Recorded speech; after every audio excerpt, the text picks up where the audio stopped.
I could not ask prayer.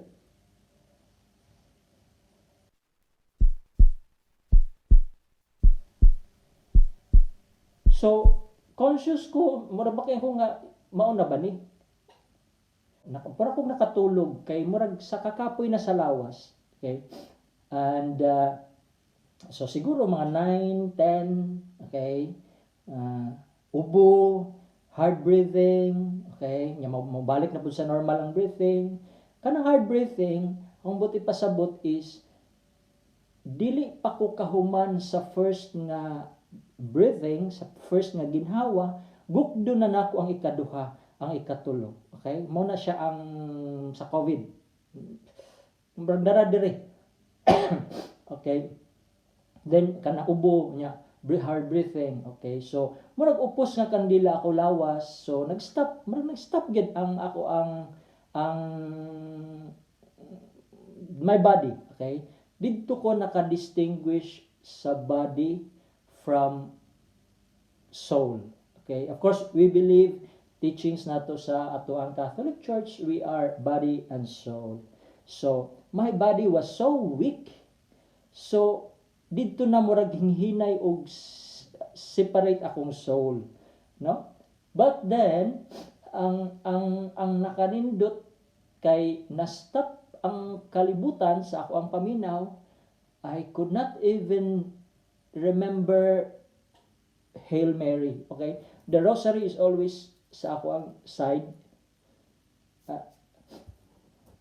Ako man na bisan pa og wala ko sa COVID, that is always murag naandan na ni kay gipadako umbot nga kamao mo rosaryo, mahadlok ko sa Ginoo, and ako sa mga adlaw nga kailan ako ex-seminaryan ko, okay? So karon kay mo yung man. And mao to, stop ang ako ang kalibutan.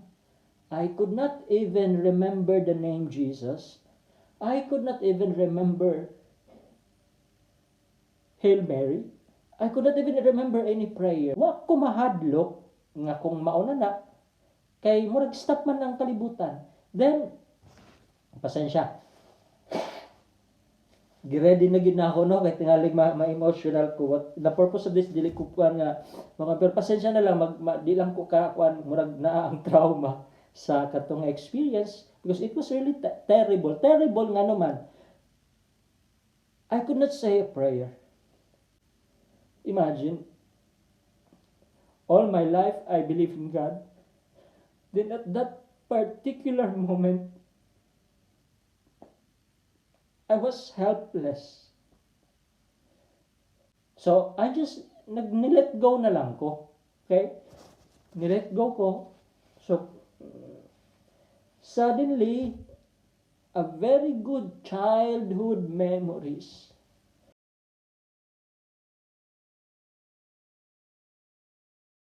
Abi ninyo, katong time nga akong lawas mista, mura lang ko gatan-aw og kining film sa akong kinabuhi. It just flashed those beautiful childhood memories na ako. So, murag mituon na lang akong luha nga gatan-aw sa akong kinabuhi.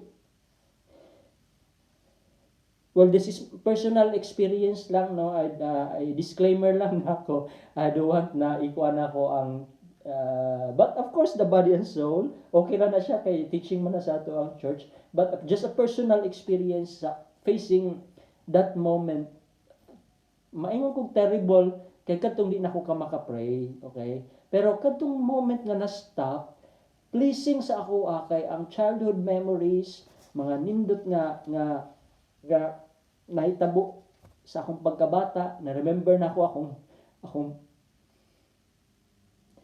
not na remember, just flash akong papa, katong gamay pa ko, giyon sa kunya pag-care ako. Tanan mga good memories, okay? Mga bata ta sa ibunalan man ta pero wa na siya ma-appeal sa film. Sa film sa kadtong nga moment. And then soothing siya sa ako, ang soothing lang siya kay nindot man. I even smiled maka-remember ko na may katawa pa ko and just ang luha na ko mitulo na lang. Murag letting go din, parang diretso kong nakatulog. And so, iba,